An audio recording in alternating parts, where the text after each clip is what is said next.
Vamos fazer a leitura, irmãos, da Palavra de Deus que se encontra na epístola destinada aos Hebreus.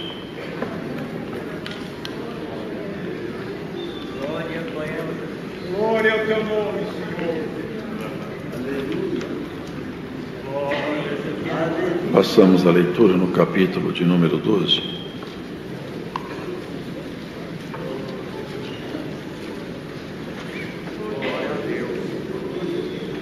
Portanto, nós também, pois que estamos rodeados de uma tão grande nuvem de testemunhas, deixemos todo o embaraço e o pecado que tão de perto nos rodeia e corramos com paciência a carreira que nos está proposta, olhando para Jesus, autor e consumador da fé, o qual, pelo gozo que lhe estava proposto, suportou a cruz, desprezando a afronta, e assentou-se à destra do trono de Deus. Considerai, pois, aquele que suportou tais contradições dos pecadores contra si mesmo, para que não enfraqueçais, desfalecendo em vossos ânimos. Ainda não resististes até ao sangue, combatendo contra o pecado, e já vos esquecestes da exortação que argumenta convosco como filhos. Filho meu, não desprezes a correção do Senhor, e não desmaies quando por ele fores repreendido. Porque o Senhor corrige o que ama e açoita a qualquer que recebe por filho. Se suportais a correção, Deus vos trata como filhos. Porque que filho há a quem o pai não corrija? Mas, se estáis sem disciplina, da qual todos são feitos participantes, sois então bastardos e não filhos. Além do que tivemos nossos pais segundo a carne para nos corrigirem, e nós os reverenciamos, não nos sujeitaremos muito mais ao Pai dos Espíritos para vivermos? Porque aqueles, na verdade, por um pouco de tempo nos corrigiam como bem lhes parecia, mas este para nosso proveito, para sermos participantes da sua santidade. E, na verdade, toda correção ao tempo presente não parece ser de gozo, senão de tristeza, mas depois produz um fruto pacífico de justiça nos exercitados por ela. Portanto, tornai a levantar as mãos cansadas e os joelhos desconjuntados, e fazei veredas direitas para os vossos pés, para que o que manqueja se não desvie inteiramente, antes seja sarado. Segui a paz com todos e a santificação, sem a qual ninguém verá o Senhor. Tendo cuidado de que ninguém se prive da graça de Deus, e de que nenhuma raiz de amargura, brotando, vos perturbe, e por ela muitos se contaminem.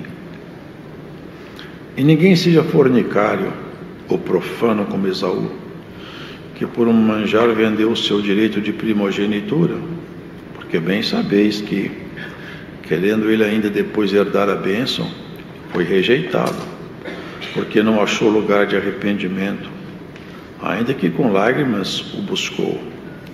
Porque não chegastes ao monte palpável, aceso em fogo, e a escuridão, e as trevas, e a tempestade, e ao sonito da trombeta, e a voz das palavras, a qual os que a ouviram pediram que se lhes não falasse mais, porque não podiam suportar o que se lhes mandava. Se até um animal tocar um monte, será apedrejado. E tão terrível era a visão que Moisés disse: estou todo assombrado e tremendo. Mas chegastes ao monte de Sião, e à cidade do Deus vivo, a Jerusalém celestial, e aos muitos milhares de anjos, a universal assembleia, igreja dos primogênitos, que estão inscritos nos céus, e a Deus, o juiz de todos, e aos espíritos dos justos aperfeiçoados, e a Jesus, o mediador de uma nova aliança, e ao sangue da aspersão, que fala melhor do que o de Abel. Vede que não rejeiteis ao que fala, porque se não escaparam aqueles que rejeitaram o que na terra os advertia, muito menos nós, se nos desviarmos daquele que é dos céus, a voz do qual moveu então a terra, mas agora anunciou, dizendo: ainda uma vez comoverei não só a terra, senão também o céu.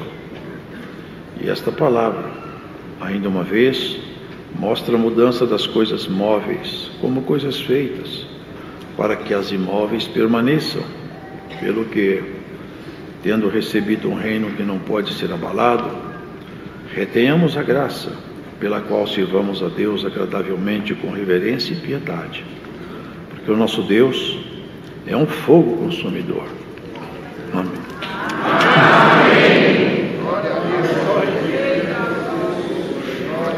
O servo de Deus, ao enviar essa epístola, recordava seus leitores e ouvintes, porque também ela era lida, de uma realidade maravilhosa que está descrita aqui mesmo, no capítulo 11 anterior.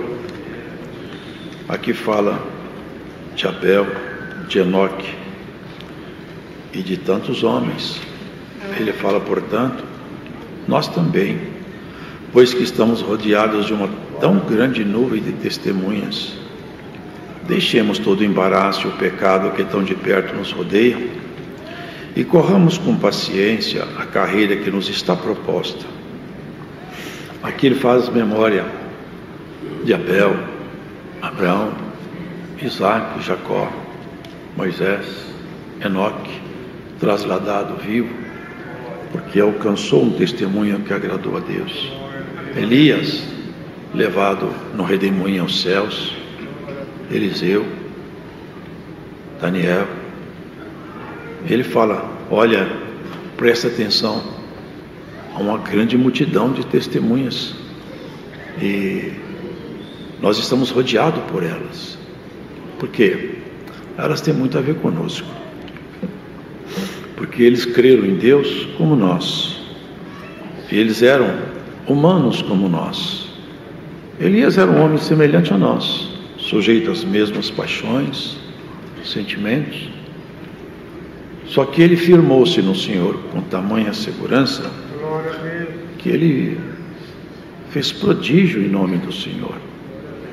E essa grande multidão, essa nuvem de testemunhas, nós devemos olhar que eles venceram, e como eles não se embaraçaram e seguiram até o fim, a palavra hoje recomenda que não nos embaracemos com nada dessa vida. Como o Senhor disse, Paulo disse a Timóteo, Timóteo, aquele que milita a milícia da vida eterna, não se embaraça com o negócio dessa vida. Assim nós não devemos correr com paciência a uma carreira que nos foi proposta. A nossa carreira é chegar no céu, irmãos. Nós somos chamados para morar no céu. Essa é a nossa carreira. Nós somos transformados de filhos das trevas para filhos da luz. Fomos trazidos à condição de filhos da ira para filhos adotados em Jesus Cristo.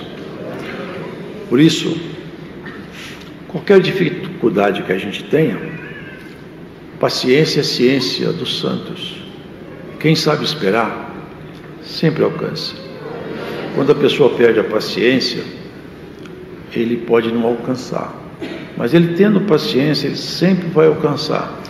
O homem sábio exercita a paciência e não se embaraça com nada. Olhemos nossa vida, irmãos. Se alguma coisa caminha para nos embaraçar, o que seria esse embaraço? Atrapalhar a nossa vida espiritual. Nós não podemos permitir que nada atrapalhe a nossa carreira. É uma comparação. Ele comparava com aqueles atletas, sabe, irmãos, gregos. Eles faziam aquelas corridas. Você já deve ter visto. As pessoas correm, estão tão determinados a correr que o corpo já não responde mais. Eu já vi isso.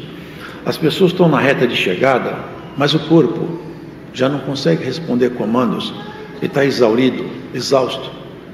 A pessoa anda como um robô. O corpo já não aguenta mais, mas a determinação do atleta, eu chego até na linha. Não sou o primeiro, mas eu chego lá. Eu já vi pessoas tremendo. Quando chega na linha, ele desmaia. Mas antes da linha eu não paro. Não desanime, irmãos. Nós temos que chegar lá. O que era impossível para nós foi feito pelo autor da fé. Ele fala em seguida, olhando para Jesus. Nós vamos correr olhando para Jesus. Como se olha para Ele? Buscando nele as forças e as condições necessárias. Autor e consumador da fé, o qual pelo gozo que lhe estava proposto suportou a cruz, desprezando a afronta. Irmãos, se vocês lerem com calma os evangelhos, vocês vão observar como Jesus foi afrontado, como ele passou afronta uma após a outra. É coisa que nenhum ser humano suportaria, irmãos. Enterraram uma coroa de espinho na cabeça dele, brincavam com ele, blasfemavam, riam, deram bofetadas no seu rosto e tentaram condená-lo com mentira, mas como ele é a própria verdade, a mentira não poderia condená-lo. Ele só foi condenado quando invocaram a própria verdade. Fala-nos se tu és o Filho de Deus. Ele falou assim, eu sou, não posso negar. Aí então ele foi passando por um... Irmãos, a coisa é tão perversa que não sei se vocês sabem, por isso que ele está falando, olha para Jesus, olha o que ele fez por você e por mim. Preste atenção nisso, dá valor nisso, põe nisso o seu coração. Quem era pendurado no madeiro eram pessoas malditas. Está escrito assim, maldito aquele que for pendurado no madeiro. Jesus, antes de ser pendurado no madeiro, ainda teve a perversidade de eles colocarem a cruz nas costas dele. Ele já estava exaurido, arrebentado de chicotes, rasgado com cravos, com espinhos, com socos, com murros, noites mal dormidas em jejum e oração. Ele estava debilitado. Colocaram uma coroa nas costas dele, uma cruz nas costas dele. Fizeram ele mesmo levar o instrumento do seu suplício e morte. Ele podia ter jogado aquilo no chão, mas ele não jogou. E ele, numa figura de linguagem, ele fala, tomai cada um de vós a vossa cruz, vinde após mim e me siga. Aquela cruz ele não jogou, você não joga a sua também.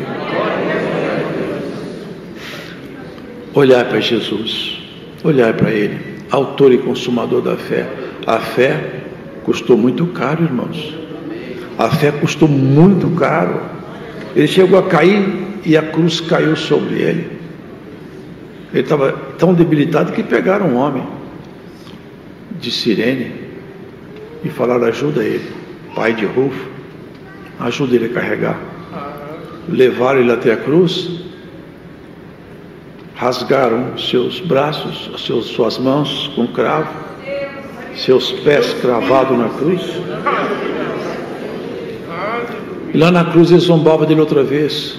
Se tu és o Cristo, desce daí. Vamos olhar para Jesus um pouco hoje, irmãos. O que Ele fez por nós? O que é isso que Ele fez, irmãos? É algo muito sublime, irmãos, porque vocês entendem que ali é uma troca. Ele era perfeitamente humano. É exatamente por isso que tinha valia Ele estar ali. Olha o preço do pecado. Olha como é grave pecar. Hoje nós estamos vendo muita doutrina, hein? Relativizando o pecado, fazendo o pecado ser uma coisa trivial. O pecado é uma coisa tão nojenta e séria que Deus não poupou seu filho. E olha que ele pediu, hein? Pai, se for possível, passa de mim esse cálice. e ele ouviu só um silêncio de retorno. O Senhor no silêncio dizia: o preço do pecado é a morte. Quem peca, a alma que pecar, essa morrerá. Todos os homens morreram.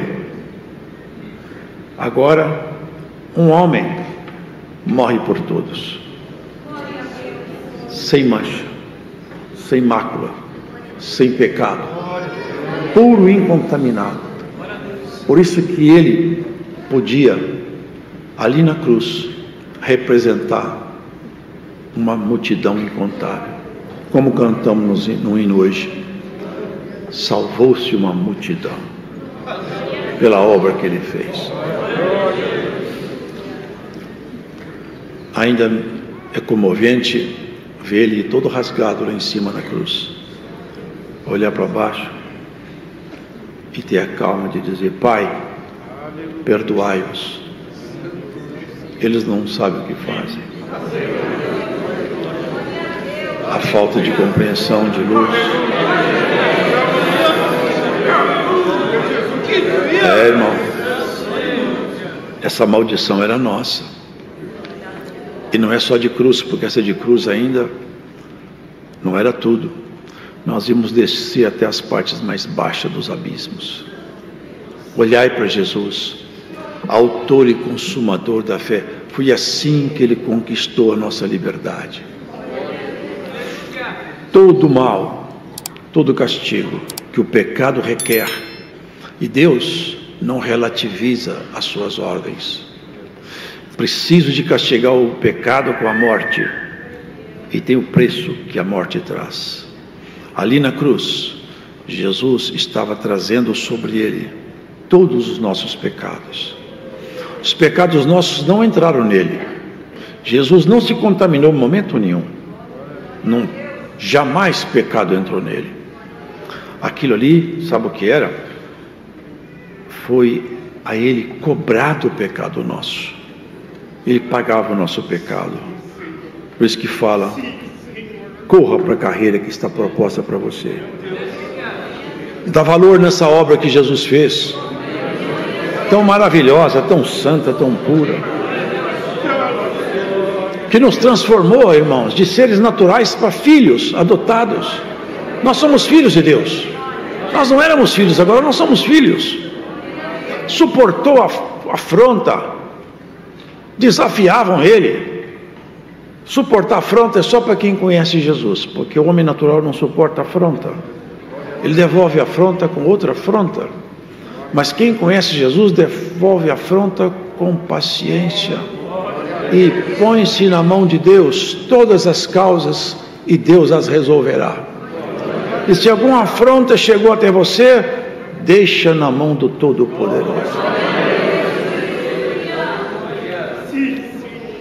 Considerai, pois, aquele que suportou tais contradições dos pecadores contra si mesmo, para que não enfraqueçais, desfalecendo em vossos ânimos. Ainda não resististes até o sangue, combatendo contra o pecado. Ele falava para aqueles irmãos: vocês podem estar achando difícil, mas vocês não pegaram a situação muito grave ainda, porque muitos irmãos pegaram. Aqui em Hebreus mesmo, num capítulo, fala que algumas pessoas foram torturadas até a morte. A ordem era essa: nega Jesus e a tortura para. E eles falavam: não posso, não posso. Vocês se lembram? Aqui na América foi um pregador, ele foi o seu filho assassinado porque ele era cristão, e eles puseram a mulher dele adiante e falaram: nega, senão nós matamos a sua esposa. E ela gritou: não nega, não nega, deixa que me mate e não nega. Nós corremos por tudo parece difícil para nós. Nós não resistimos até o sangue ainda não, irmãos. Teve irmãos nossos que foram julgados na arena para Leão, lá em Roma. Eles ajoelhavam e cantavam hinos.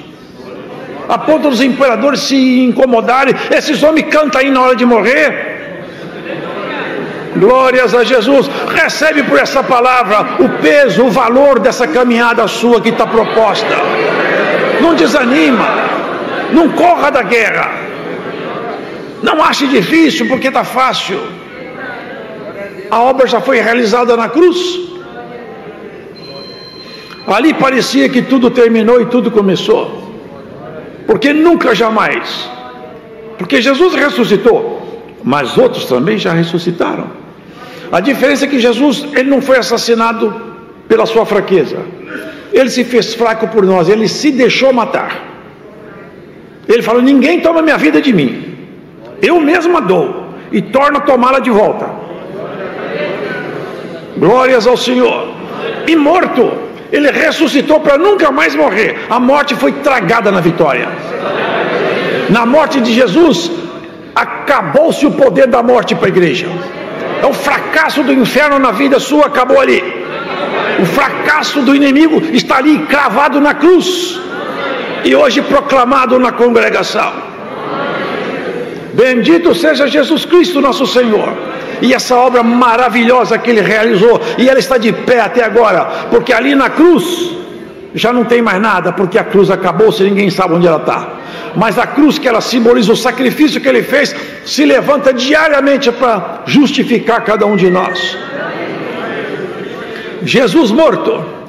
Não, Jesus ressuscitado. Aqui fala, assentou-se à destra do trono, numa linguagem figurativa. É o trono, à direita está ele lá, ó, aquele caso lá embaixo é comigo. Aquele que orou lá, atende, porque ele crê em mim, anda buscando santificação. Ele ministra lá em cima comando, ou voz de comando, até para os anjos, como foi orado. Manda anjo. Irmão, você sabe isso, os anjos são espíritos que ministram a favor da igreja. Nós nunca fazemos petição para anjo, nós sempre pedimos a Deus, no mérito de Jesus. Mas ele cuida ele tem seus anjos para trabalhar a nosso favor. E se alguma causa aí está precisando de ajuda, ele tem lá em cima bastante que anda interessado em descer aqui para trabalhar.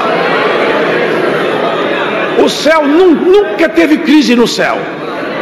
Lá no céu nunca entrou falência, nunca entrou mentira, engano, inflação, ladrão, prostituta, ladrão, nunca vão entrar lá. Lá é lugar santo, puro, comando é todo pelo poder do Senhor.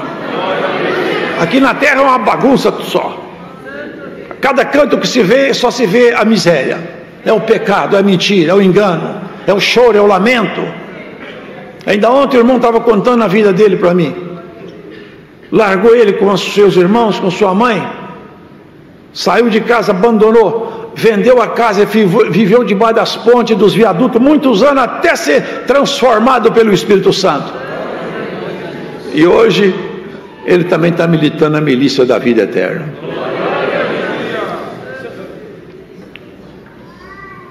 E aqui fala: ainda não resististe até o sangue, combatendo contra o pecado. E se for necessário um dia, quem sabe esse dia pode alcançar alguém. Quem sabe? Se esse dia vier para nós, que Deus nos prepare para ele. Não despreze a correção do Senhor, e não desmais quando por ele fores repreendido, porque o Senhor corrige o que ama e açoita. Sabe o que é açoita? Ó, dá chicotada no que recebe por filho. Deus não está adotando a educação positiva não, hein?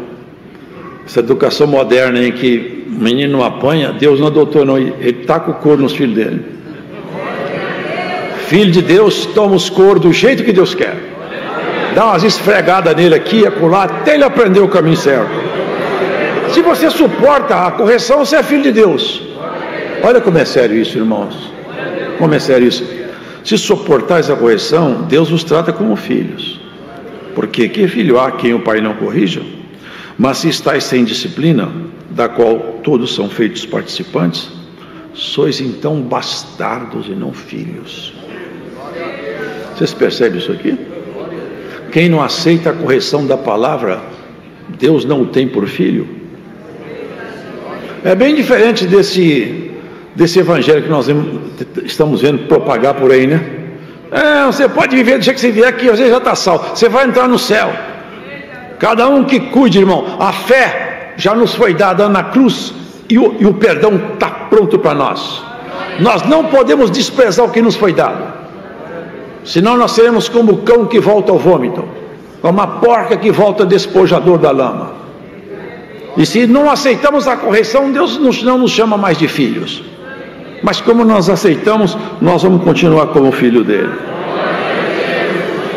Se você se sujeitar ao pai de vocês, que era um homem que corrigia de acordo com a compreensão dele, vocês não podem se sujeitar ao pai de todos os espíritos para vivermos? É isso que ele pergunta aqui. Porque ele faz isso para sermos participantes da sua santidade. Sabe qual que é o propósito de Deus conosco? Santificar-nos.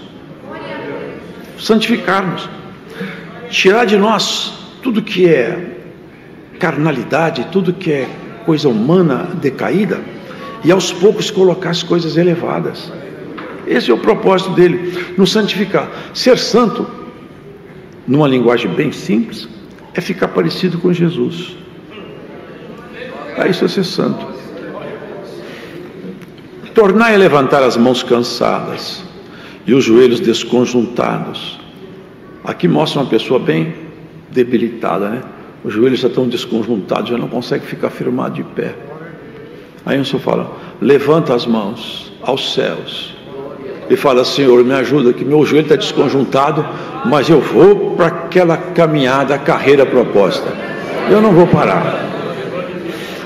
A coisa não está fácil para mim, mas eu não vou desanimar. Eu vou chegar ao alto, vou fazer como aqueles atletas que eu só desmaio depois que eu bater o peito na fita de chegada. Eu vou até lá, nada me faz parar, eu não volto, eu vou adiante. Deus vai te ajudar, irmão. Deus vai te ajudar, irmão. Você não vai parar no meio do caminho, porque o Senhor não te chamou para ficar pela estrada. Ele segura na tua mão, te ajuda, te fortalece, te enche de ânimo.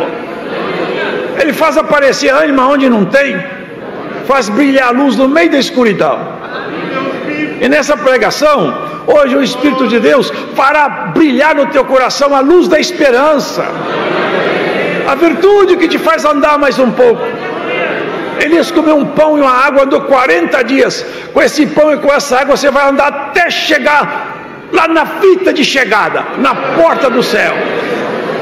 Que dia glorioso! Esse dia nos espera, irmãos. Não vamos desanimar. Tenha cuidado que ninguém se prive da graça. É possível se privar da graça. Ele está advertindo que é possível, e que nós temos que tomar cuidado para não nos privarmos da graça. E cada um de nós deve ter isso no coração. Eu não vou me privar da graça, não vou ser profano. Aqui ele faz comparações: não seja fornicário ou profano como Esaú, que por um manjar vendeu o seu direito de primogenitura. Porque bem sabeis que, querendo ele ainda depois herdar a bênção, foi rejeitado, porque não achou lugar de arrependimento, ainda que com lágrimas o buscou. Aí ele vai falando. Vocês lembram daquele monte, quando Moisés falou para Israel: Deus vai conversar com vocês hoje no monte. Aí Moisés falou: não chega nenhum animal perto do monte, que se chegar ele vai morrer. Ninguém chega no monte, hein? Só eu posso ir lá. Mas tinha um barulho de buzina, e depois trovões, relâmpagos, e a voz do Todo-Poderoso do céu. E aquele povo começou a escutar aquela buzina, aqueles trovões, começaram a ficar com muito medo. Eles falaram: nós não queremos mais ouvir a voz de Deus, nós não queremos. Fala Deus com você, e você fala com a gente, nós estamos com medo. Quem encostasse no monte morria. Mas hoje, irmãos, nós todos somos chamados para subir nesse monte aí, junto com Jesus, da comunhão. Hoje a voz de Deus não assusta o crente mais, o crente fica alegre. A voz de Deus assusta os demônios nas cavernas, mas o crente não. Quando Deus fala, ele fala: glória a Deus. Estava conversando com esse irmão ontem dentro do metrô. sofrido por causa desse fato dele ter vivido abandonado pelos pais. Ele ficava vendo os pais entregar os meninos. Eu nunca tive isso. Ele estava dentro do metrô, aquela voz que anuncia, estação chegando, e falou assim, parecia que era a mesma voz. Falou assim, e quando ele começava a lamentar a falta do pai, ele escutou uma voz: se você tivesse seu pai, ele não te entenderia, mas eu te entendo. Ele gritou, glória a Deus. Sabe por quê, irmãos? A voz de Deus não nos mete medo, nos enche de alegria, de esperança. É a voz do Pai. As pessoas não têm mais, eles não acreditam mais em nada, nem que Deus se comunica com os homens. Deus nunca deixou de falar com o ser humano, nunca. Ele sempre criou uma linha por intermédio da qual ele fez com que chegasse todo o tempo, tivesse algum representante dele. E aqui tem muitos representantes hoje, adotados como filhos. E se ele te pegar ou puxar a orelha, te der uma palmada, você vai falar, eu aceito tudo isso aí porque eu sou filho, eu não sou bastardo. Ele corrige a gente de várias maneiras, irmãos. A pedagogia dele, ele várias formas de nos corrigir. Através de uma palavra, através de um conselho, através de uma decepção, né? De um problema sério na vida. Nós vamos aprendendo. O fato é que nós vamos chegar lá adiante, irmãos, aperfeiçoado. Vocês não ouviram o sonido da trombeta? A voz das palavras a qual os que a ouviram pediram que se não lhes não falasse mais, porque não podiam suportar o que se lhes mandava. Se até o animal tocar o monte, será apedrejado. Foi tão terrível essa visão que até Moisés ficou assustado, tremendo, assombrado. Mas ele fala que nós chegamos a outro monte agora. Nós chegamos a outro monte, não naquele. Nós chegamos ao monte de Sião. Sabe o que monte é esse? É a cidade do Deus vivo. Irmão,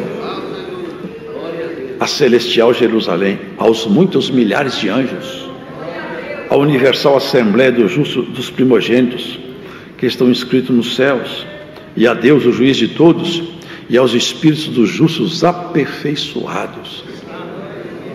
É isso que o Senhor está fazendo conosco. Na medida que nós vamos caminhando, passando os processos, Ele vai nos aperfeiçoando, até que vamos ter essa assembleia quer dizer reunião, essa reunião universal de todos os espíritos aperfeiçoados. Nós vamos nos encontrar com o Senhor nos ares. Não rejeita aquele que fala, e aquele recomenda, olha, outra vez, irmãos, não rejeiteis ao que fala, porque se não escaparam aqueles que rejeitaram o que na terra os advertia, muito menos nós, se nos desviarmos daquele que é dos céus, a voz do qual moveu então a terra, mas agora anunciou dizendo, ainda uma vez comoverei não só a terra, senão também o céu. E esta palavra, ainda uma vez, mostra a mudança das coisas móveis como coisas feitas, para que as imóveis permaneçam. Pelo que, tendo recebido um reino que não pode ser abalado, retenhamos a graça pela qual sirvamos a Deus agradavelmente com reverência e piedade, porque o nosso Deus é um fogo consumidor. Nós já recebemos, nós já estamos indo para Sião, a gente corre aqui embaixo. Você não vai bater o peito numa fita de pano, você vai ser defrontado dentro dos espaços da Sião celestial. Terminou sua carreira aqui, irmãos, o corpo tomba, nós vamos encontrar com essa multidão de homens, mulheres que já passaram por aqui, e não somente com ele, com os anjos. Vai ser uma festa boa, maravilhosa, para a qual nós somos convidados, para morar com Deus como filho. Não é maravilhoso isso, irmão? Dá para passar uma coisa e outra, não dá? Uma decepção e outra, um processo e outro. Afinal de contas, o Senhor nunca falou que ia ser muito fácil, mas o Senhor falou que ia dar certo no final. Sabe o que fala a palavra? Preciosa é aos olhos do Senhor a morte dos seus santos. Mas Deus não tem prazer na morte do pecador, porque o pecador zomba de tudo, o pecador acha graça em tudo, ri de tudo, mas ele morre. Acabou seu riso e acabou toda a sua força, porque ele sai pela porta da morte e já cai dentro dos abismos. Acaba tudo. Deus não tem prazer nisso, mas é o preço que se paga pelo livre-arbítrio. Mas é preciosa a morte dos seus santos. Quando alguém termina seus dias e olha para trás e vê que a estrada foi percorrida, chegou até na linha de chegada e não abandonou, não deixou o Senhor. Não se embarace com nada, não se embarace, irmão, irmã, segue a sua carreira, ainda que muitas coisas aconteçam em volta de você e você não entende, segue com paciência.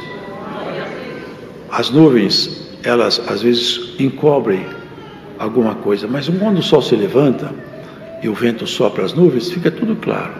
E Deus vai soprar algumas nuvens na sua vida e você vai enxergar mais claro o panorama da sua própria vida.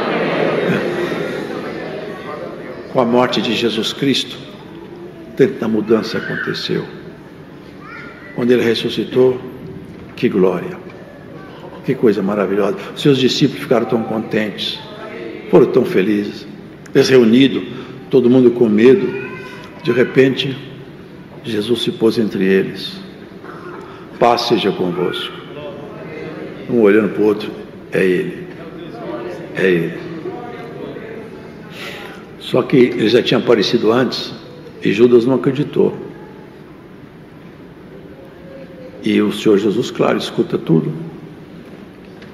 Falou: ô Tomé, Judas não, Tomé, Tomé, vem cá, pega seu dedo, põe na minha chaga, veja que sou eu mesmo que estou aqui.